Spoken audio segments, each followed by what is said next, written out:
Hey, welcome everyone to another episode of Listening In. I'm really excited about today's episode because we're doing things a little bit differently. And we've got a special guest on today that I'm really excited to just chat with them. We have the opportunity to work together in talent intelligence on our partners team. So we're in recruiting. Dorian is excellent at what he does. And so we'll allow him to tell us a little bit about his background. And, we've got people, you might hear a little bit background noise going on here.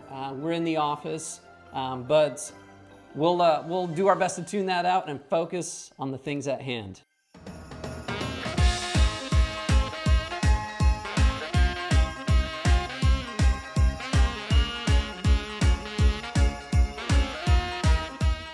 I'd like to welcome our very special guest today, Dorian Jones. Dorian, how you doing, man? I'm doing good. Thank you for having me.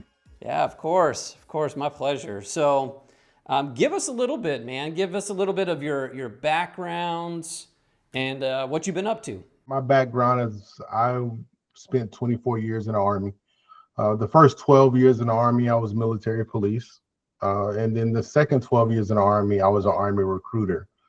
A very stressful, difficult job, as you can imagine. But that's when I really learned how to be a recruiter and recruit all aspects and talk to different people from different walks of life. And being here at Randall Reilly is no different. I've never really recruited truck drivers before I came to Randall Reilly, so it was a steep learning curve. When I got here, I had to Google a lot of terms. But now I can talk like a truck driver. I won't talk like a truck driver on here, but trust me, I can talk like a truck driver. Yeah, that's right. That's right. Well, awesome, man. We're excited to have you. So, Dorian and I get to work together on our partners team. So, we're calling drivers across the country and having conversations all day long, really. And we learn a lot from those conversations about what works, what doesn't work. And where I wanted to start, Dorian, is talk to us a little bit about, particularly this time of the year. Recruiting can be challenging. It can be pretty tough right now. So tell us a little bit about why it's tough and maybe how you go about your business knowing that it's going to be challenging. And this is not something that's unique to what we do, hiring or recruiting truck drivers. This happens in every business. But during this time of the year, those drivers have been putting in work since January. And when it comes to this time of year, just like with everybody, we want to spend time with our family. We want to get a little bit more time home. So that's one aspect of it. The other aspect of it is, yeah, they do want to make a change, but everybody looks at January 1st as, all right, I'm gonna wait to January to make that change. And so whether they're gainfully employed now or they're not, they're waiting to make that jump January 1st. And then that's when our phones become more active during that time. To combat that, we got to do our work ahead of the season because we already know it's going to happen. So that means in September, October, that's when we really need to put the work in and lay that groundwork down so we can have a pipeline come in these slim months. Yeah. Yeah, I love that. I love that. Like you said, it shouldn't come as a surprise to anybody who's been doing it for a while that this is how it goes. This is the cycle. So being prepared for it, working ahead, I think that's awesome. When you think about the phone calls that you're making, the conversations you're having, let's say you're talking to a driver for the first time.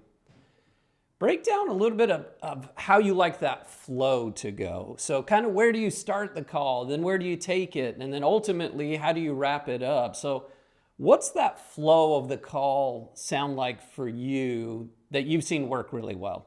Well, the flow I like to use is just a regular, normal conversation like you and I are having. It isn't structured by any means. We all have pre-screens that we have a pre-screen sheet that we have to fill out. If I'm doing it right, the driver doesn't even know that they're getting pre-screened. I'm just talking and I'm answering all these questions through normal conversation. Yeah. The key important piece to me is to continuously use that person's name, because I mean, what's the best word in the English language is your name, right? So continuously use that person name. We may get off on a tangent and talk about something else, and I'm fine with that. And then at that point, the pre-screen is done, and then we can definitely move forward. To wrap up the conversation, I kind of reiterate what we went over, so there's no, mismanaged expectations of the driver. I'll let them know what the next steps are and let them know how to best contact me, and I leave them at ease. Yeah, I think you hit some really good key points there of things that sound basic, but it's surprising how often recruiters might forget to do it or just overlook the importance of summarizing. Like you said, hey, let's summarize the reason why you're looking for work and what you're looking for and what we can offer you. Let's talk about next steps, right? How critical is that where we're wrapping up the call, but we got to know who's doing what when, so that there's a clear path forward, and everybody's, on the same page. And then the contact information is huge too of, hey, this is how you can reach me. You can text me, you can call me, you can email me. I'll be reaching out to you to follow up as well. So setting those expectations. I love that, man. Yeah, and I think once they find out that they're not talking to a robot, a computer, but once they find out that they're talking to an actual human, they appreciate that. What they also appreciate is, and a lot of people are scared to do this, they also appreciate a recruiter saying, I do not know. That is very big. I don't know that question, but I will find an answer for you. Be transparent with them, with what you do know, with what you don't know. So I think, and then be human. Be human. Just have a conversation with people. I think those are really, really good. How can you suggest any other ways how someone could be memorable? So how do you stand out, besides the ones you've already mentioned, from the crowd of other people or recruiters or companies that they're talking with? How do you stick out in their minds as, man, I remember Dorian, that guy was legit. He was awesome. Any other tips you can think of? I talk in trucker terms as well. That's very important. And I try to put myself in their shoes because I know we've all been looking for a job at one point in time. So just like we mentioned before, if I don't know something, I'm going to let them know. And once they realize that I'm comfortable with saying I don't know, then they was like, okay, that's fair. That's fair. I probably wouldn't expect you to know that anyway. I'll just ask the hiring manager. No, that's really good. That's strong technique there.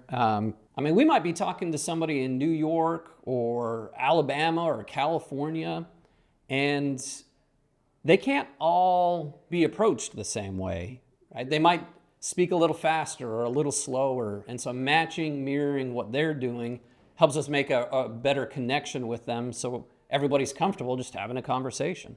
I think the biggest adjustment that I have to make is age. When you speak to those older drivers, you got to slow down a little bit. They may not be as technical as the younger drivers, so you got to kind of walk them through things. Here's the link to the application.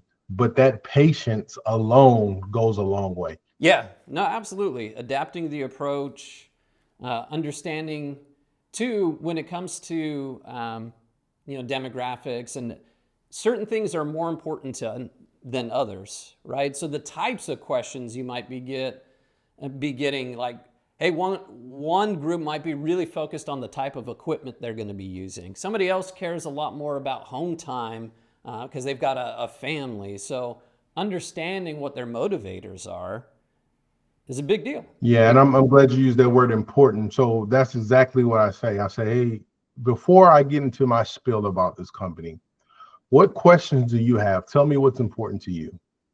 And then they just go off, and that we can get the meat and potatoes out of the way. Right. And they tell me, I'm not just shoving it down their throat. Hey, tell me what's important to you. Yeah. I put the ball in their court. So, just once again, going back to kind of the challenging time of the year, holidays coming up. Tell us a little bit about the contact cadence, because we all know somebody will fill something out online. It could be a short form, it could even be a full application, and trying to get a hold of them can be difficult. Even though it's like, you're the one who filled something out. I'm just trying to answer your questions. Let's go. But, people get busy, or they might be working. A lot of different reasons why it can be tough.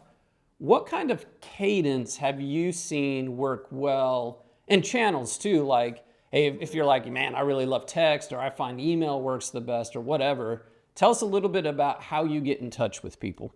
So I usually call, I'll leave a voicemail, and then I'll follow it up with a text. I usually get text response quicker than anything else.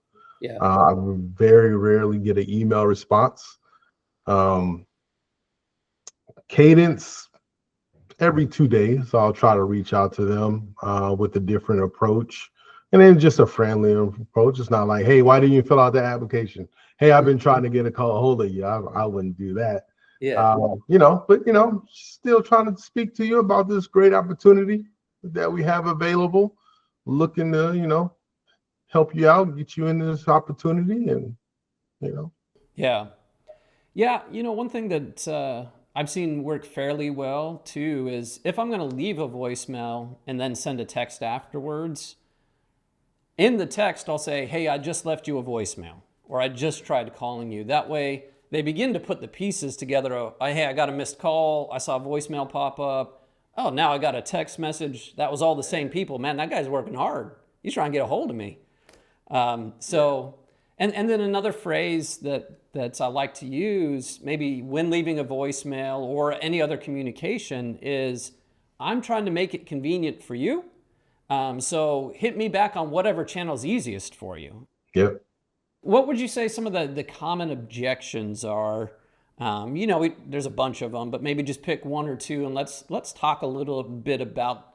And when I say objections, I mean it's somebody who's pushing back a little because they either want to know more or they're not sure if it's a good fit. So I don't know. Throw one out there, and we'll talk through it. I would say team driving. That's a big objection. Yeah. There's a lot of drivers that don't want to do team driving because they don't trust another driver. They either had a bad experience with it or whatever. My reply to that is like, look, hey man, everybody's going to go through the same strenuous process that you're about to go through, and these are how all of our drivers are. I can't guarantee you anything, but the same process that you're about to go through, you can be assured that everybody went through this process. I like what you said there, which is people probably are maybe against it because they have had a bad experience with it.